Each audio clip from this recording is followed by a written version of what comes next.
Every business has an ambition. PayPal Open is the platform designed to help you grow into yours. With business loans so you can expand and access to hundreds of millions of PayPal customers worldwide.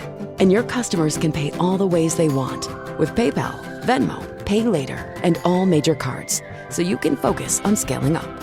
When it's time to get growing, there's one platform for all business. PayPal Open. Grow today at paypalopen.com. Loans subject to approval in available locations.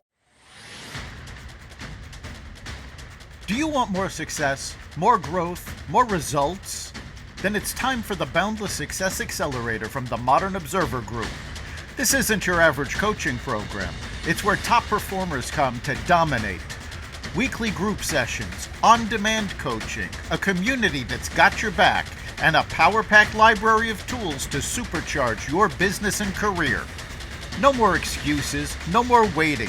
Get in, level up, and start building the life you've been dreaming about. Visit us at modernobserver.com/boundlesssuccess to join today. Let's get you to the next level.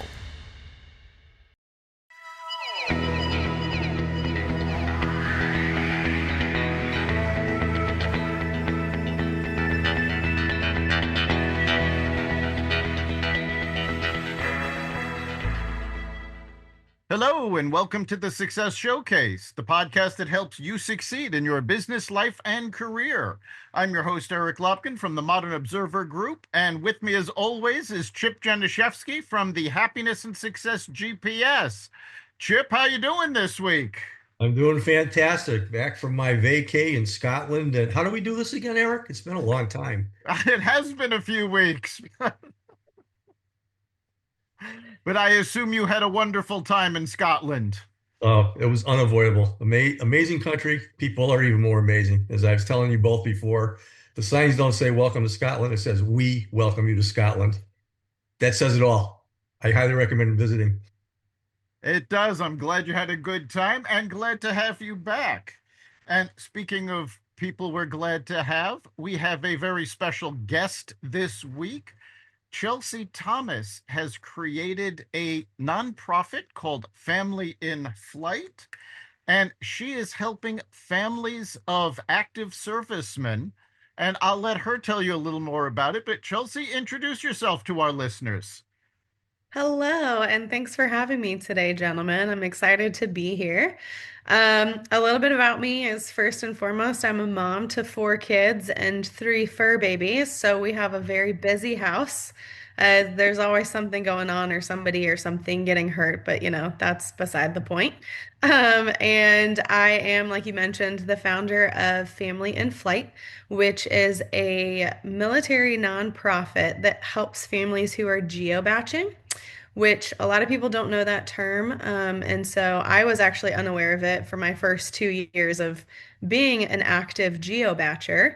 And so it's just when military family members, specifically spouses, are stationed in 2 different places. So, for example, like I'm in Florida with my kids, and my husband is in Mississippi. And, we've been living apart for 3 years almost now. And so we're here to help provide resources, travel grants, support groups, fun 5Ks, all the different things to help bring awareness to this topic because it's not something that's talked about much, and then to also provide support for those who are in this lovely situation of living apart. Well, we're thrilled to have you here. So, yeah, as you said, even you doing the geo-batching weren't familiar with the term. So tell our listeners a little bit about the difficulties that military families have when they have to geo-batch. Oh, that is a very long list. I don't know where to begin on that one. No, I mean, to start, you have 2 homes, and so a lot of people, some people and some families will choose to live on base, but that still provides its own issues because you still have a full house elsewhere that your family is living in. And, things start deteriorating at one house or maybe on base or, just all of the things that come with being a homeowner or even a renter and just having the responsibility of doing it yourself. You have the travel. So for me, I used to fly all the time, but then of course with flight prices increasing aggressively over the last, year and a half or so, we've resorted to driving. So now I drive every week for 10 and a half hours one way up, and then a week later I drive 10 and a half hours on the way back. And, that makes its own issues as well, in terms of one time I woke up and there was a flat tire. So that, skirted that trip and made it a little bit more difficult to get to Mississippi. So there's all sorts of different, struggles and things that we come across, especially for those who are raising kids. For myself, we have, like I said, I'm a mom of four. Two of them live more full time with me. And so it's just the balancing act of bedtimes by myself after I've worked, a full 8 hour work day and making dinner and running the kids to whatever events they're doing or sports programs. And by the end of the day, I am exhausted and have had no time to myself, and my house is a mess. And, what do? You just push on through. And so that's why we wanted to provide that support, because it's such a unique situation. It's not necessarily like a deployment where there is an end in sight. And you have a lot of deployment groups support out there. So, you can reach out and chat with somebody about how you're struggling with deployment, but you have an end date. Whereas geo-baching, you don't necessarily have an end date. Like my husband and I are doing this indefinitely at this point. So it makes it, there is no light at the end of the tunnel quite yet for some of us who are in this position. Yeah, I had never heard of this before. Awareness is the word that comes to mind Mm.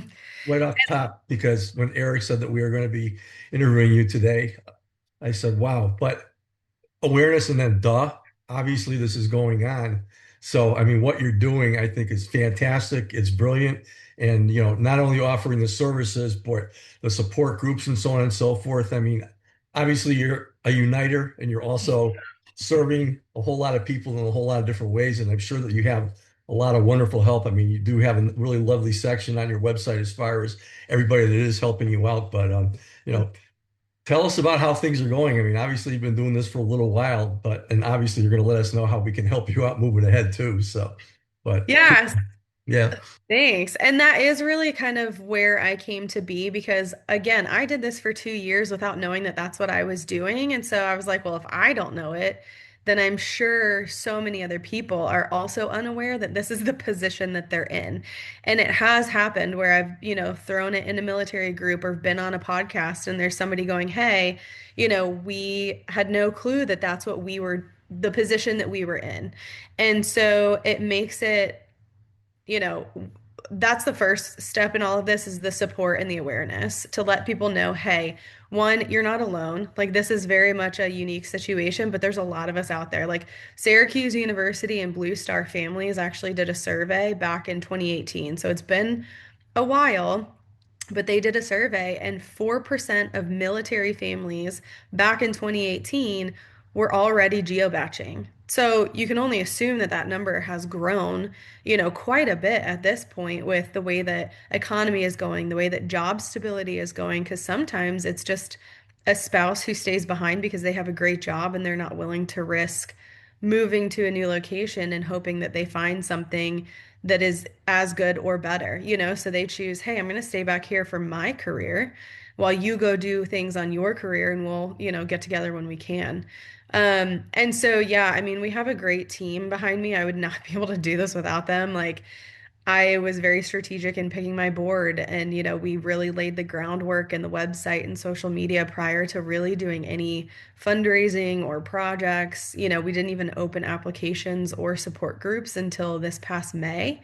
So, 8, 10 months in, we really just kind of sat there and said, as a board, what is the need and how can we fill that gap? And so that's where we came into play of, okay, we initially started this with, we are going to provide travel grants, because I was frustrated at how expensive everything was. But at the end of the day, when you're talking to people, they just needed support. And it wasn't necessarily financial support, it was emotional support and resources, because like I'm in Florida and I don't always necessarily have somebody to watch my kids, and so I have a work event and I got to figure it out, and who do you trust and who do you not trust, and all of those different factors that a lot of people don't think about on a regular basis are huge factors for me and my family because we do have to plan around kids. We do, it's essentially like single parenting with support from family members afar who are like, "Hey, we're here if you need anything outside of actually watching your children," And so it's you do what you have to do. And so that's again, yeah, I think that this support really is where we sort of pivoted back in the spring to make it more known that you're not alone because I felt extremely alone and I was really struggling with my journey and we still had many years to go. At this point, we were 2 years in and I was like, this is dumb and I hate it. I'm like, I love you, my husband. You are wonderful and you're worth doing this for, but man, there are some really hard days.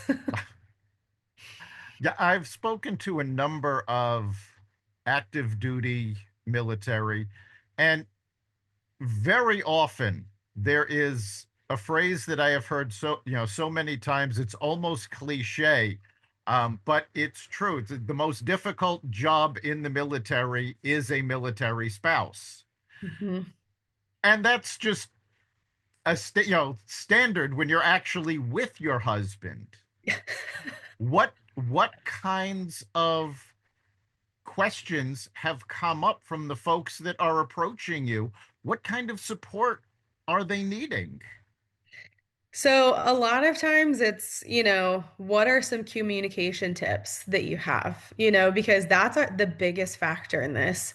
And my husband hates the phone. Like from day one, hates being on the phone, hates a FaceTime call. Like that is the bane of his existence. So, going into this, he and I had to have some very open and honest conversations about, hey, this is the only way that we're going to be able to be connected when we're not together. So, like, we got to find a compromise. So a lot of the questions are, what are some communication tips that you have? Or what are, how do you keep your mental health and keep your sanity as a priority when you're doing all of these things by yourself as a military spouse, because I earned my degree online at Arizona State University. I chose to get my degree at ASU because I knew that I'd get a quality education, they were recognized for excellence, and that I would be prepared for the workforce upon graduating.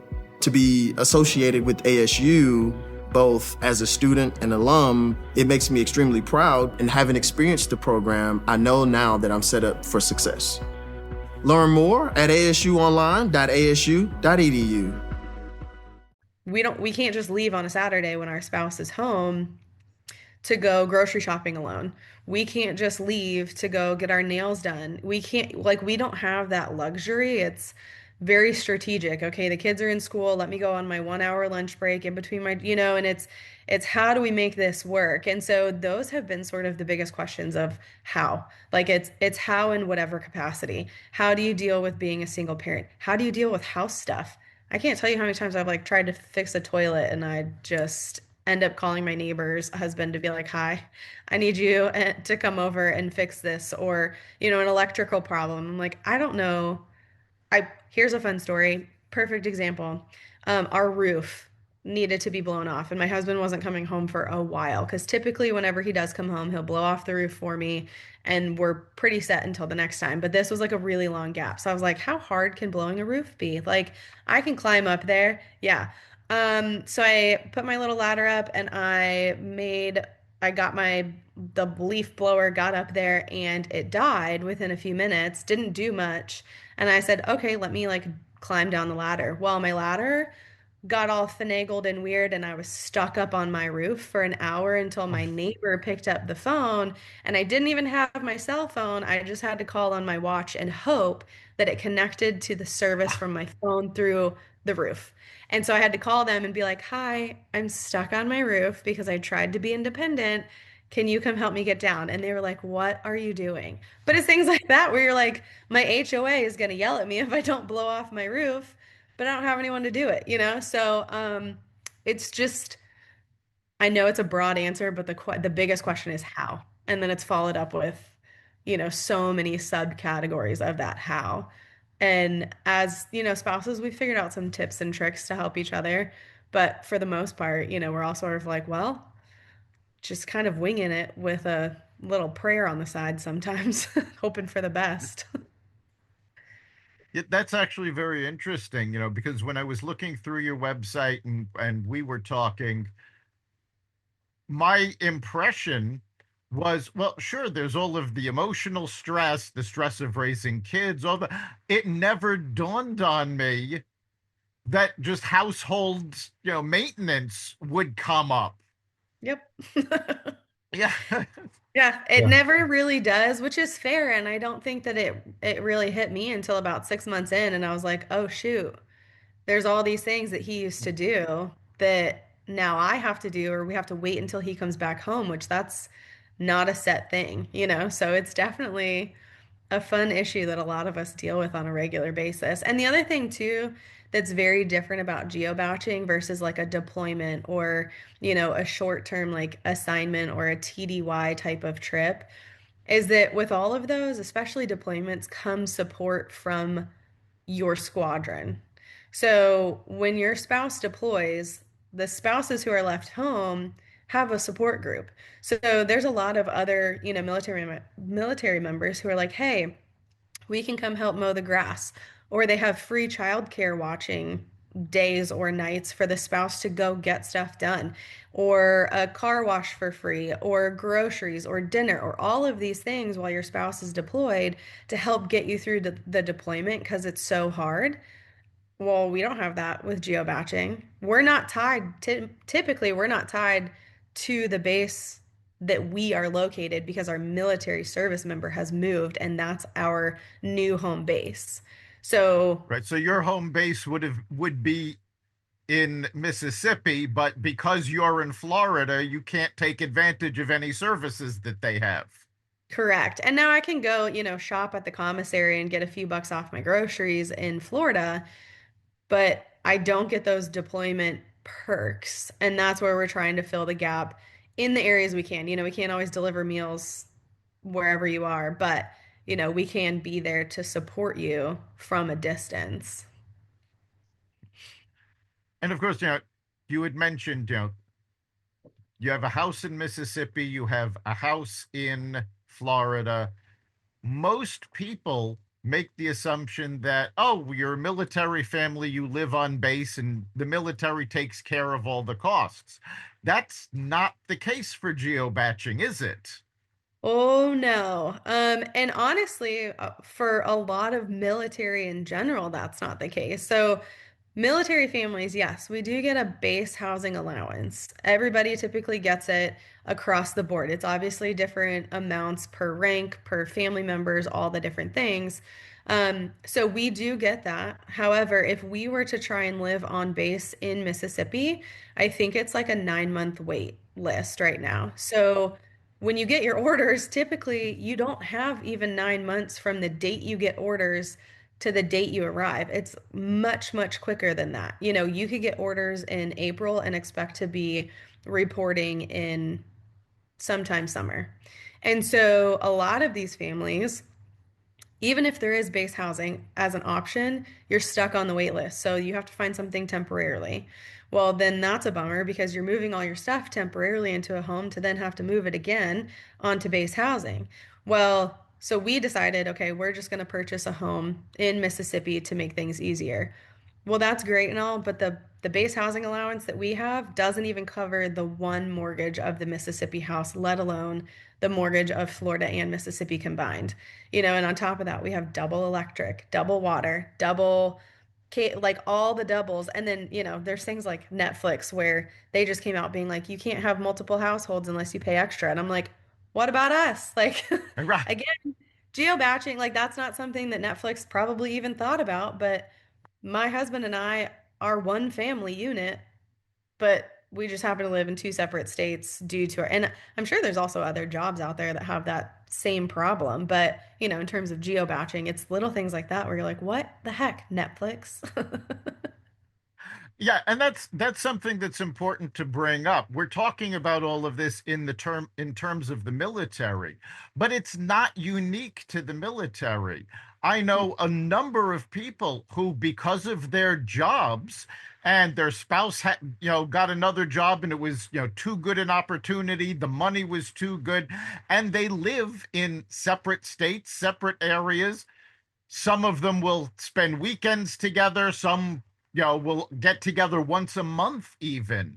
So this is something that's actually going on in American life, not just in the military.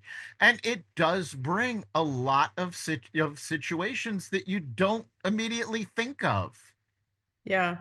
Well, and for us too, like we are lucky with, the reason I stayed back is because I co-parent my kids with their dad. And so we lucked out because I have a week on with my ch children and then a week off with my kids. So I get to see my husband every other week.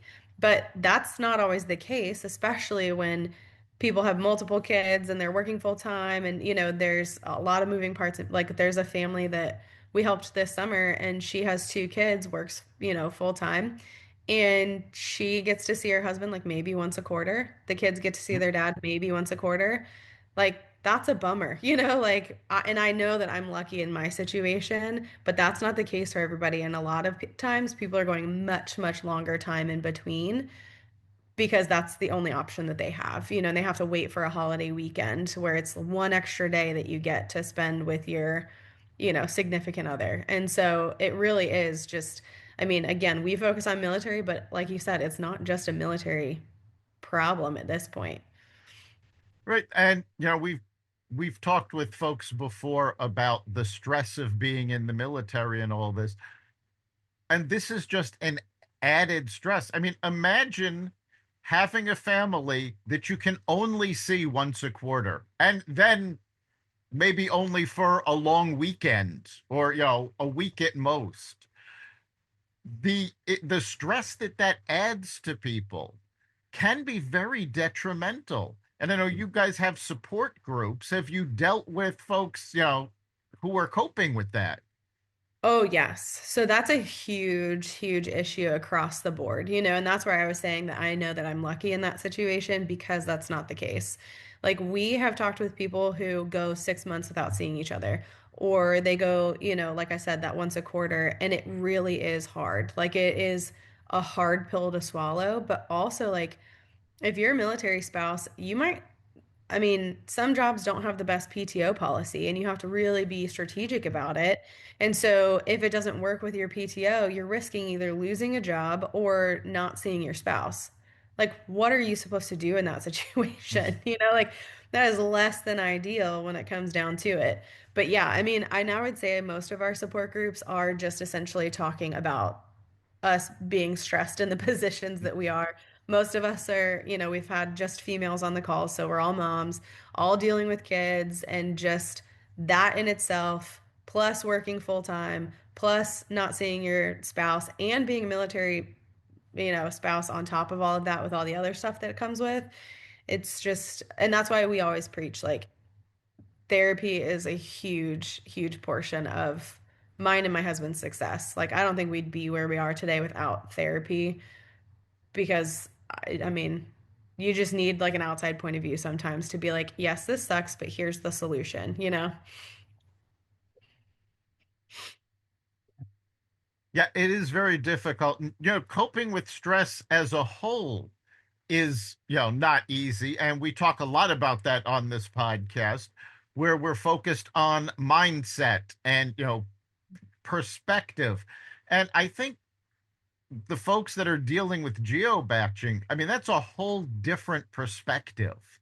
I mean, this is not something that they necessarily even signed up for. I'm sure most of the folks you're dealing with didn't know this was going to be the situation when the spouse went into the military, certainly not when they got married.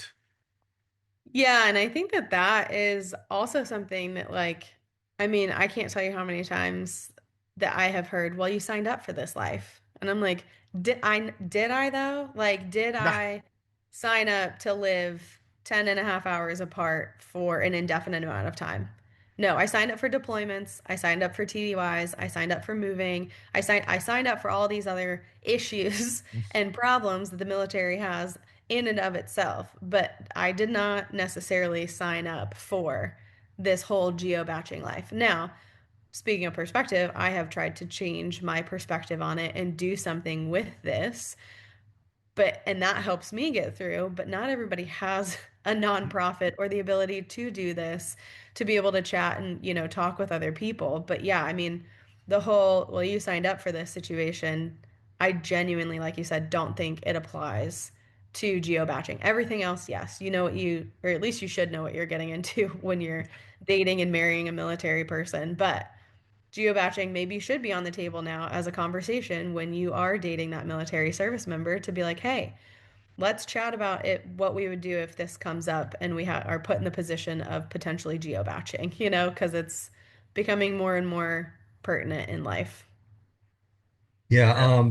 Now I don't think you've been doing this too long. I mean, it's relatively new, but have you found other people in this situation from around the country reaching out to you, interested in doing what you're doing too? I mean, because obviously you're setting up a template for services and support and so on and so forth, that if all of a sudden it went viral to everybody who was doing this and everybody was aware of geo-batching in the first place, what a huge difference it could make. And so are you anywhere with that, or have you been approached? Tell me about that side of things, because I'm sure there's a lot of people out there that are learning about it today, and a lot of people who are probably interested in doing it. Yeah, so I haven't been approached yet, but hey, I will happily share. We have worked with a few deployment groups and we've sort of talked about this, how there's a lot of deployment nonprofits out there, but we're all here willing to share the wealth of those who need support during deployment. So if somebody else is out there and wants to jump on board and help out with this, like by all means, give me a call. But and I think too, like, we are still so new, so we're still learning the ropes and we're still learning. I just had a call earlier this afternoon about all the different military programs specifically for spouses, specifically for women, who are tied to the military, and all of these things that I can't tell you how many times I've Googled potential opportunities, and then none of these ever came up on my list, and they're huge organizations. So it's a lot of times by word of mouth too, that we are located across the US. I will say that we have representatives in 7 different states, so that's super exciting. But yeah, we haven't been approached by anyone quite yet. Maybe I got to get that formula down so that if anyone does, we can help them out. Well, you're looking at our host here, who's very, very well connected, and I'm sure can help you out as far as connecting people. Listen, I'm here for it. We have learned in the military world, it's all about, I mean, in general too, but especially with military, it's all about those connections Yep. when it comes Yes, down it to stuff is. like this. Yeah. So you've been running the nonprofit for a little bit. You've been geo-batching for a while. What have you learned to help you with geo-batching that you really wish somebody would have told you when you started this?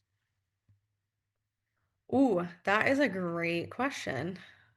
Um, I would say one, communication styles. So, like, take one of those dumb little quizzes online to find out your communication style, because, oh my gosh, that has helped my husband and I so much to learn the different formats of communication.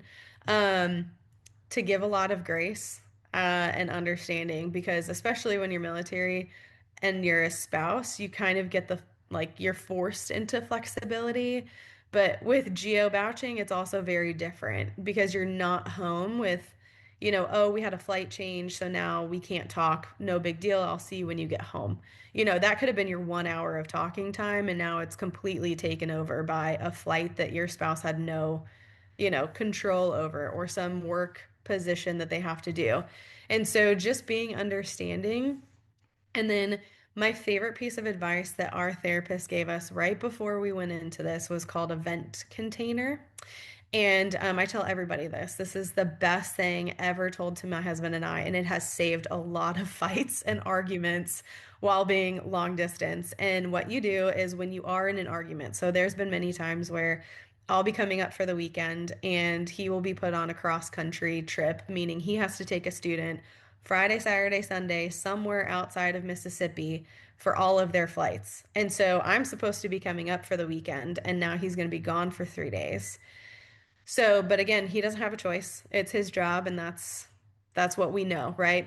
So in that situation, it would be, hey, vent container. And he would go, okay, knowing that I'm about to just spew whatever I feel like saying without the consequence. He's not trying to fix it. He's not going to be offended by it when I say your job sucks. He's not, like it's a very big safe space. And so it allows the spouse to be frustrated on either side. He has also done it with me with my work schedule because sometimes my work schedule is nuts and we don't get to talk because of that. And so you do this vent container, you get to say whatever you want, you get to do whatever you want in that space. It's a safe space. The person then can follow up with, do you want help or were you just venting? So it allows for that person to go, no, I don't want your help. I just wanted to say what I wanted to say because a lot of people just want to fix it. And then whenever you're done with this, you have to say vent container closed. And that signifies that whatever I say next, you can be offended about, like there there is, freedom and flexibility in that. But it has saved us so much because he knows I'm not mad at him. Because mainly, let's be real, it's me using this vent container for his job.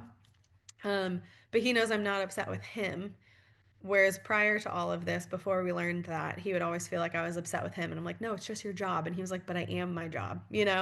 And so that has saved us. And we have actually passed this along to so many people. And we've gotten feedback going, that is the best advice we have ever heard. And it has saved so many of our arguments. So that's what I would like to say to everybody in life in general, honestly. Everybody can use that tip. Yeah, that is a fantastic concept. I love that. That's Uh-huh. That's I'm Yeah. not the string. Yeah. yeah. See? It's just so helpful to be like, and she was like, I'm a visual person. So she was like, you're opening the container, putting everything in it, you're closing it, and then you're done. Like that's the visual representation of that's that. And you can reopen it later, but you have to, again, vent container open and vent container closed. Those are very important. Very cool. All right, we Mhm. are just about at the end of our time. So if somebody wants to get more information about family in flight, how can they do so? So we have a very beautiful website at www.familyinflight.org. There you can find all of our resources, information about monthly support groups. All of our social handles are on there too, but you can also just find us on Instagram, Facebook, and LinkedIn at Family in Flight as well. And so, yeah, we would love to chat with you if you guys are in this position, need help, or if you know somebody, pass us along so that we can go support them. Fantastic. Thanks for being here. So, Chip, what do you think is the big takeaway for this week?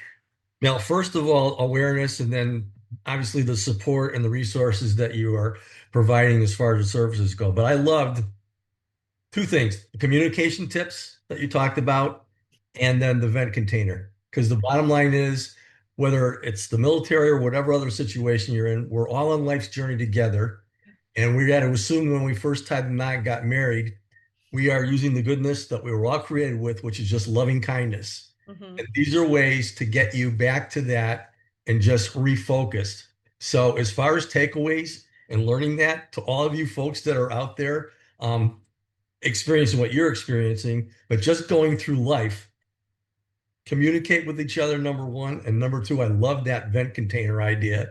And then just let it go because obviously you feel so much better and the pulse is down and everything else after that's done. So that's fabulous takeaway. But thank you so much for doing what you're doing. And I hope the word does spread and the phone rings off the hook so you can help a whole lot of other people too. Hey, I hope so too. And I appreciate you both having me on your podcast today. Yes, I'm so glad you could come. I think for me, the big takeaway, I mean, yes, the communication, and I love that vent container concept, but I think the big takeaway for me is something that we've sort of been skirting around. It's that people don't know that this is going on. And that is so important for people to realize that you had said, oh, well, didn't you sign up for this? Like, you never know what somebody else is going through. And you should always keep that in mind before spouting off or judging or, thinking you understand. Open those communication lines and actually find out what's going on first. And I think that's so important. And, a great way to find out is opening that vent container and letting people vent. I think that is a great concept. So, yes, thanks for being here. You've been listening to the Success Showcase. You can catch every episode at xvadio.com, the Apple Podcasts app, YouTube, Rumble, Spotify, iHeartRadio, Audible, Amazon Music, and wherever you find podcasts. Remember, make this your best week ever and make next week even better. We'll see you then.